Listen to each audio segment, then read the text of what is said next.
বিস্মিত চোখে তার দিকে তাকিয়ে আছে। দুজনের মুখে স্পষ্ট ধাক্কার ছাপ। একই অভিব্যক্তি। কি বলল? নীরবতা ভাঙল আরিশ। হা হা হা। হাসতে হাসতে সে প্রায় বিছানা থেকে পড়ে যাওয়ার উপক্রম হলো। ওয়াও ভাইয়া, প্রথম বলেই গেম ওভার। ওভার না, সেঞ্চুরি সেঞ্চুরি বলে নিজের ভাঙা হাত উঁচিয়ে তালি দিতে চেষ্টা করলো। বরাবর বরাবর দুবার তালি দিতে ব্যথায় মুখ বিকৃত হয়ে গেল। আউস আউস আউস। আরিশ নিহা তার দিকে কড়া চোখে তাকালেন। আম্মু, তুমি আমাকে বকা দিচ্ছ কেন? তোমার তো খুশি হওয়া উচিত, তুমি দাদি হতে যাচ্ছ। নিহা এবার ধীরে ধীরে আর্দ্রর দিকে তাকালেন। তারপর কোনো সতর্কতা ছাড়াই ঠাস আর্দ্রর পিঠে জোরে একটা চাপড় মারলেন। আমি কি তোকে অপেক্ষা করতে বলেছিলাম না? আমি বলিনি ও এখনো অনেক ছোট? মা, আমি কিছু। আর্দ্র বাক্য শেষ করতে পারল না। কি বলবে সে নিজেই বুঝতে পারছে না। সে তো করেছে, কিন্তু একদিনে কিভাবে? সে অসহায়ভাবে রঙের দিকে তাকালো। আরিশ আবার সুযোগ বুঝে বলে উঠল, ভাই, একটা কথা মানতেই হবে, তুমি কিন্তু সত্যি জিনিয়াস। তা না হলে কিভাবে? মার তো একদিনেই। বলেই আবার হাহা করে হেসে উঠল। আরিশের কথা শুনে রং লজ্জা লাল হয়ে উঠল। অন্যদিকে আর্দ্র তাকে এমন একটা দৃষ্টি দিল যেন একবার সুযোগ পেলে এখনই মেরে ফেলবে। এক্সকিউজ মি, নার্স কথা কেটে বললেন। আপনারা যদি শেষ করে থাকেন তাহলে কি আমি বাকিটা বলতে পারি? সবাই চুপ হয়ে গেল। নার্স আবার রিপোর্টের দিকে তাকিয়ে বললেন, আপনি প্রায় 2 মাসের প্রেগনেন্ট। তাই যত দ্রুত সম্ভব একজন গাইনোকোলজিস্টের সঙ্গে দেখা করা উচিত। 2 মাস! একসঙ্গে চিৎকার করে উঠল রং আর আর্দ্র। এবার রঙেরও আতঙ্ক শুরু হলো। সে অবিশ্বাসের দৃষ্টিতে আর্দ্রর দিকে তাকালো। আপনি কি লন্ডনে থাকাকালীন আমার অজান্তে আমার সঙ্গে কিছু করেছিলেন? কি না, কখনোই না। আর্দ্র কথাটা শেষ করার আগেই আবার পিঠে একটা আঘাত পড়ল। মা, তাহলে এটা কিভাবে হলো? আমি জানি না, নিশ্চয়ই কোথাও কোনো ভুল হয়েছে। নার্স মাথা নাড়লেন। তিনি রিপোর্টের দিকে ইশারা করে বললেন, জি না, আমাদের হাসপাতালের কোনো ভুল হয়নি। রিপোর্টে পরিষ্কার লেখা আছে। তারপর দৃঢ়কণ্ঠে ঘোষণা করলেন, পেশেন্ট 8 সপ্তাহের প্রেগনেন্ট। কেবিনের পরিস্থিতি যখন চরম বিশৃঙ্খলার পর্যায়ে পৌঁছেছে, ঠিক তখনই দরজায় নক না করেই আরেকজন ডাক্তার ভেতরে প্রবেশ করলেন। লম্বা সুদর্শন চেহারা, সাদা কোটের উপর ঝুলছে স্টেথোস্কোপ, মুখে পেশাদারিত্বের ছাপ। হাতে থাকা ফাইলের দিকে তাকিয়ে তিনি বলতে শুরু করলেন, আপনাদের রিপোর্ট। কথা শেষ করার আগে তার চোখ গিয়ে পড়ল কয়েক মিনিট আগে আসা নাচটির উপর। ভুরু কুঁচকে গেল। তুমি এখানে? ডাক্তার চারপাশে একবার তাকিয়ে পেশাদার শান্ত গলায় বললেন, আপনি ডেস্কে ফেলে এখানে কি করছো? মেয়েটি হাতে ধরা ফাইলটা দেখিয়ে মুখ ফুলিয়ে বলল, আমি কাজ করছি। ডাক্তার নীলা ব্যস্ত, তাই আমাকে রিপোর্ট দিয়ে যেতে বলেছেন। কিন্তু এরা কেউ বিশ্বাসই করছে না। ডাক্তারের কপালে শিরা যেন একটু নড়ে উঠল। কোন রিপোর্ট? এই রিপোর্ট। পেশেন্ট রং আর পেশেন্ট আরিশের রিপোর্ট তো আমার কাছে। কেবিনে মুহূর্তের মধ্যে নীরবতা নেমে এলো। নার্সটি চোখ বড় বড় করে তার দিকে তাকালো। তারপরও আত্মবিশ্বাস হারালো না। হারা যাবে না। উফ, ডক্টর নাহিয়ান, আপনি সব সময় এত বিরক্ত করেন কেন? আমি এমনিতেই ব্যস্ত, তার উপর এদের বোঝাতে বোঝাতে ক্লান্ত হয়ে গেছি যে উনি প্রেগনেন্ট। ডক্টর নাহিয়ান ফাইলটা তার হাত থেকে টেনে নিলেন। রিপোর্টের প্রথম পাতায় চোখ পড়তে তার মুখের রং বদলে গেল। একবার নার্সটির দিকে তাকালেন, তারপর ধীরে ধীরে কলেজ ড্রেসে পরা রঙের দিকে। হঠাৎ ডাক্তার নাহিয়ান ধমকে উঠলেন, স্টুপিড! এটা পাশের কেবিন, 304 নম্বর রোগীর রিপোর্ট। পুরো কেবিন থম মেরে গেল। টিয়ার চোখ প্রায় কপালে উঠে গেল। ও মানে একই রকম ফাইল ছিল তো? তারপর হঠাৎ মুখ ফুলিয়ে ডাক্তারের দিকে তাকায়। আশ্চর্য, এত মানুষের সামনে ধমক দিচ্ছেন কেন? আসতে বলা যায় না? আমি আসতে বললে তুমি শুনো না তাহলে? তবুও ধমক দেওয়া দরকার ছিল না। আমার লজ্জা করে না বুঝি? ডাক্তার নাহিয়ান কয়েক সেকেন্ড চোখ বন্ধ করে দাঁড়িয়ে রইলেন। মনে হলো নিজের রাগ নিয়ন্ত্রণ করতে ভেতরে ভেতরে 10 পর্যন্ত গুনছেন। অবশেষে বললেন, টিয়া, তুমি এখনই তোমার ইনফরমেশন ডেস্কে ফিরে যাও। কিন্তু আমি সাহায্য করছি। তোমার সাহায্য আজকের জন্য যথেষ্ট হয়েছে। মুখ ফুলিয়ে টিয়া ঘুরে বেরিয়ে গেল। যাওয়ার সময় দরজার সঙ্গে ধাক্কাও খেলো। তারপরও ভাব দেখালো যেন কিছুই হয়নি। দরজা বন্ধ হতে কেবিনে কয়েক সেকেন্ডের নীরবতা। সবাই অবাক হয়ে দরজার দিকে তাকিয়ে রইল। মনে হচ্ছিল তারা হাসপাতালের কেবিনে নয়, কোনো লাইভে কমেডি শো দেখছে। আরিশ ধীরে ধীরে রঙের কাছে ঝুঁকে ফিসফিস করে বলল, এই দুজন ডেফিনিটলি হাজব্যান্ড ওয়াইফ। রং বুড়ো তুলল। কেন? কথা বলার স্টাইল দেখলি না? একদম টম অ্যান্ড জেরি। নিয়া পাশ থেকে ঠান্ডা গলায় বলল, চুপ কর। ডাক্তার নাহিয়ান গলা পরিষ্কার করলেন। মুহূর্তের মধ্যে তিনি আবার সম্পূর্ণ পেশাদার ভঙ্গিতে ফিরে এলেন। আমি সত্যি দুঃখিত। আমাদের স্টাফের ভুলের জন্য আপনাদের এই অস্বস্তিকর পরিস্থিতির মধ্যে পড়তে হয়েছে। তিনি রং ও আর্দ্র দিকে তাকালেন। নতুন জয়েন করেছে, ভুল করে অন্য রোগীর রিপোর্ট নিয়ে এসেছে। নিহা সঙ্গে সঙ্গে বলে উঠলেন, তার মানে রং প্রেগনেন্ট নয়? ডক্টর নাহিয়ান আসল রিপোর্ট খুললেন। না, এই রিপোর্টে তেমন কিছু উল্লেখ নেই, তবে চাইলে আমরা আবার পরীক্ষা করতে পারি। যদিও এই ভুলের জন্য সবার মাথা গরম হয়ে উঠেছিল, কিন্তু কথাটা শুনে রঙের বুক থেকে যেন বিশাল একটা পাথর নেমে গেল। আর্দ্র অজান্তে দীর্ঘ নিঃশ্বাস ফেলল। গত কয়েক মিনিটে তার জীবনের সবচেয়ে ভয়ঙ্কর অভিজ্ঞতাগুলোর একটি হয়ে গিয়েছে। রং একবার আর্দ্রর দিকে তাকালো, আর্দ্র তাকালো তার দিকে। দুজনের চোখে একই কথা, বেঁচে গেছি। It's okay doctor. অবশেষে আর্দ্র বলল, আপনি আসল রিপোর্টটা বলুন। এরপর ডক্টর নাহিয়ান ধীরে ধীরে রং ও আরিশের প্রকৃত মেডিকেল রিপোর্ট ব্যাখ্যা করলেন। রঙের আঘাত, প্রয়োজনীয় চিকিৎসা, বিশ্রামের সময়সীমা, আরিশের হাতের অবস্থা, ওষুধ এবং পরবর্তী চেক আপের নির্দেশনা সবকিছু বিস্তারিতভাবে বুঝিয়ে দিয়ে তিনি ফাইল বন্ধ করলেন। নিজেদের খেয়াল রাখবেন বলে কেবিন থেকে বেরিয়ে গেলেন। দরজা বন্ধ হওয়ার সঙ্গে সঙ্গে আর্দ্র স্বস্তির নিঃশ্বাস ফেলল। এত বড় একটা ঝড় অবশেষে কেটে গেছে। কিন্তু আশ্চর্যের বিষয়, আরিশের মুখে স্পষ্ট হতাশা। সে দীর্ঘ শ্বাস ফেলে বলল, ধুর। সবাই তার দিকে তাকালো। জামাই বউয়ের ঝগড়া করে আমাদের এন্টারটেইনমেন্ট নষ্ট করে দিল। আর্দ্র ধীরে ধীরে তার দিকে তাকালো।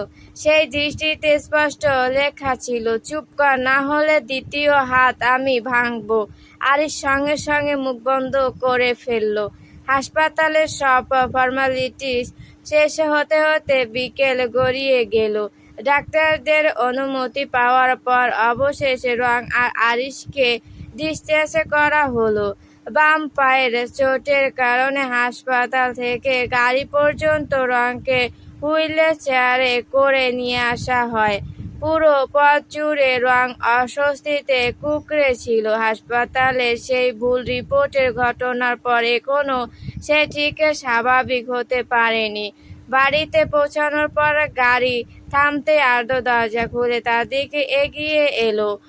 রং ধীরে ধীরে নামার চেষ্টা করতে আর্দ্র তাকে কোলে তুলে নেওয়ার জন্য হাত বাড়ালো। রং তৎক্ষণাৎ মাথা নাড়ল। না, আমি হেঁটেই যেতে পারবো।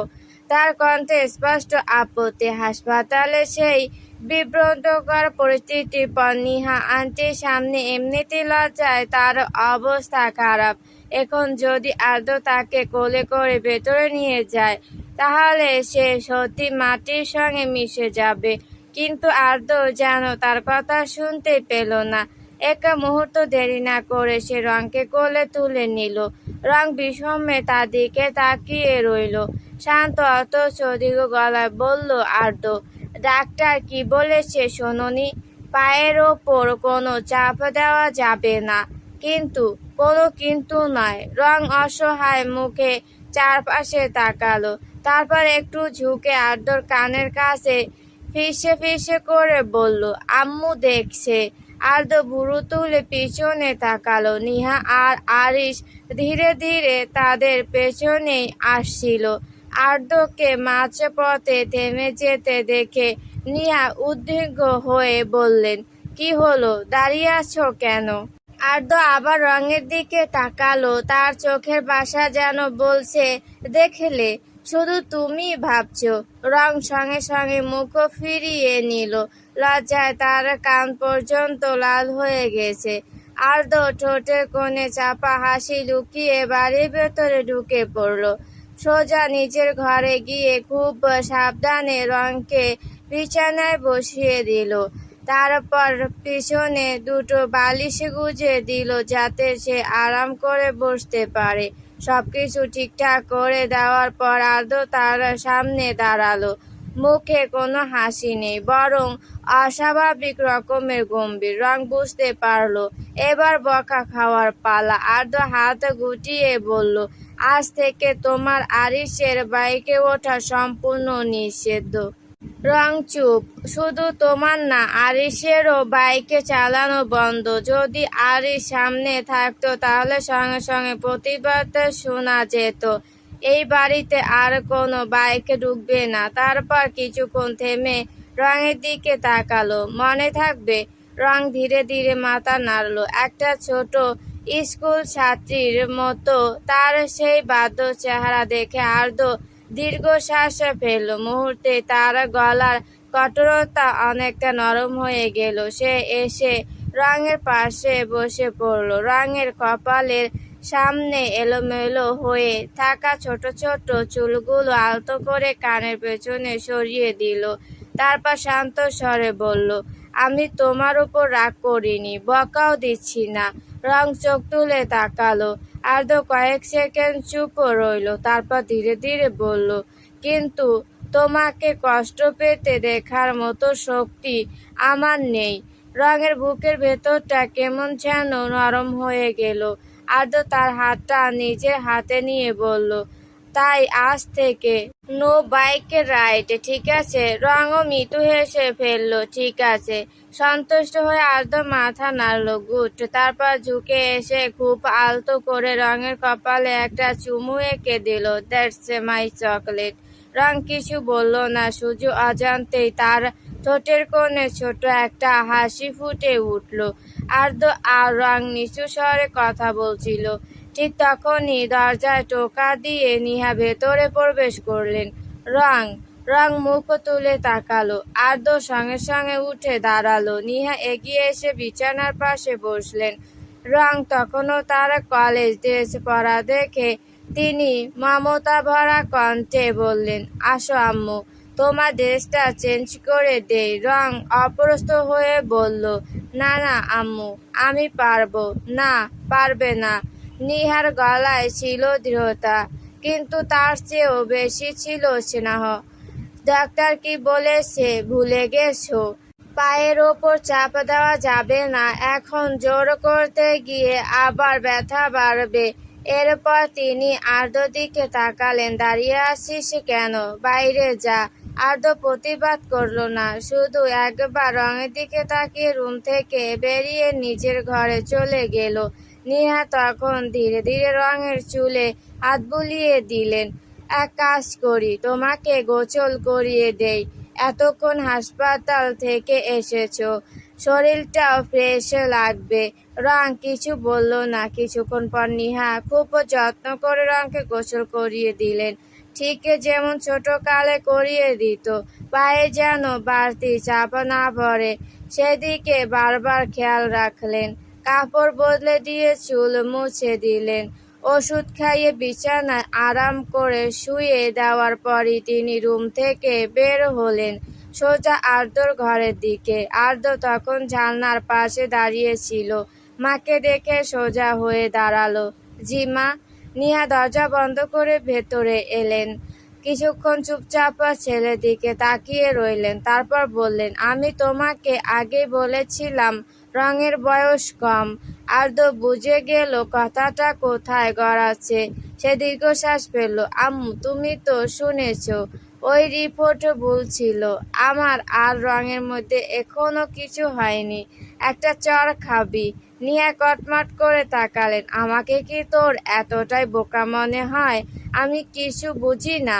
আর্দ্র চুপ হয়ে গেল, কারণ সে জানে তার মা আসলে কি বলতে চাইছেন।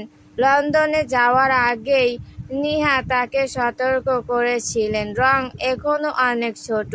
শুধু বয়সের হিসাবে নয়, জীবনের অভিজ্ঞতা, মানসিকতা সবকিছু মিলিয়ে তিনি চান রং আগে বড় হোক, সময় নিয়ে এই সম্পর্কটাকে বুঝুক, তারপর আনুষ্ঠানিকভাবে সবকিছু সম্পন্ন হোক।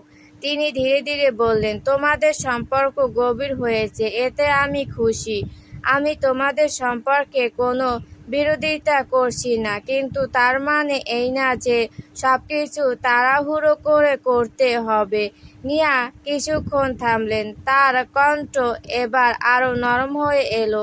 18 বছর হয়েছে বলেই একটা মেয়ে সবকিছুর জন্য প্রস্তুত হয়ে যায় না। আর্দ্র মাথা নিচু করে নীরবে শুনতে লাগলো। নিহা আবার বললেন, আর কয়টা মাস, শুধু কয়টা মাস ধৈর্য ধরো, ওকে সময় দাও। আর্দ্র মাথা নাড়ল। জি মা, আমি খেয়াল রাখবো। নিহা তার কাঁধে হাত রাখলেন। প্রমিস? প্রমিস। নিহার মুখে তৃপ্তির হাসি ফুটে উঠল। তিনি আর কিছু না বলে রুম থেকে বেরিয়ে গেলেন। দরজা বন্ধ হয়ে যাওয়ার পর আর্দ্র একা দাঁড়িয়ে রইল। নিজের দেওয়া প্রতিশ্রুতিটা মনে মনে আবারও পুনরাবৃত্তি করল। সে রংকে সময় দেবে, নিজেকে নিয়ন্ত্রণ করবে, গত রাতের মতো নিয়ন্ত্রণ হারাবে না, দ্রুত বজায় রাখবে। এটাই ঠিক, এটাই করা উচিত। কিন্তু ভাগ্য বোধহয় তার এই মহান সিদ্ধান্তে খুব বেশি মুগ্ধ হয়নি, কারণ নিজের মাকে দেওয়া সেই প্রতিশ্রুতি 24 ঘন্টা পূর্ণ হওয়ার আগেই আর্দ্র অন্তত সফলভাবে সেই প্রমিস ভেঙে ফেলেছে। রাত অনেক হয়ে গেছে। পুরো বাড়ি নিস্তব্ধ। নিজের ঘরের বিছানায় শুয়ে থেকেও আর্দ্রর চোখে ঘুম আসছিল না। বারবার তার মাথায় একই চিন্তা ঘুরপাক খাচ্ছিল। রং ঠিক আছে তো? পায়ের ব্যথা কি বেড়েছে? ওষুধ খেয়ে ঘুমিয়েছে তো? রাতে যদি হঠাৎ কিছু দরকার হয়? যতই নিজেকে বোঝানোর চেষ্টা করুক, মনটা শান্ত হচ্ছে না। অবশেষে বিরক্ত হয়ে বিছানা ছেড়ে উঠে দাঁড়ালো। নিঃশব্দে দরজা খুলে করিডর পার হয়ে রঙের ঘরের সামনে এসে থামলো। দরজা আলতো করে খুলতেই ভেতরে মৃত আলোয় রংকে দেখতে পেল। মেয়েটা গভীর ঘুমে আচ্ছন্ন, মুখে সেই চিরচেনা শান্ত ভাব। ঘুমান্ত অবস্থায় তাকে আরো ছোট, আরো নিষ্পাপ দেখাচ্ছে। আর্দ্র ঠোঁটের কোণে অজান্তে একটা মৃত হাসি ফুটে উঠল। দরজা বন্ধ করে ধীরে ধীরে বিছানার কাছে এগিয়ে গেল সে। প্রথমেই তার নজর গেল রঙের পায়ের দিকে। পা উঁচু করে রাখার জন্য বালিশগুলো একটু সরে গেছে। আর্দ্র সাবধানে সেগুলো ঠিক করে দিল, যাতে পায়ের উপর কোনো চাপ না পড়ে। সবকিছু ঠিক আছে নিশ্চিত হয়ে কিছুক্ষণ চুপচাপ বসে রইল। আজ সারাদিনের ভয়, উদ্বেগ আর ক্লান্তি এখনো বুকের ভেতর জমে আছে। রংকে নিচের চোখের সামনে সুস্থ দেখে তবেই যেন তার মনটা একটু শান্ত হচ্ছে। তারপর ধীরে ধীরে বিছানার অন্য পাশে উঠে রংকে জড়িয়ে ধরে শুয়ে পড়ল। পরিচিত স্পর্শ পেতেই রঙের ঘুম ভেঙে গেল। সে ধীরে ধীরে চোখ খুলল। ঘুমে ঝাপসা দৃষ্টি নিয়ে পেছনে তাকাতেই আদ্রকে দেখতে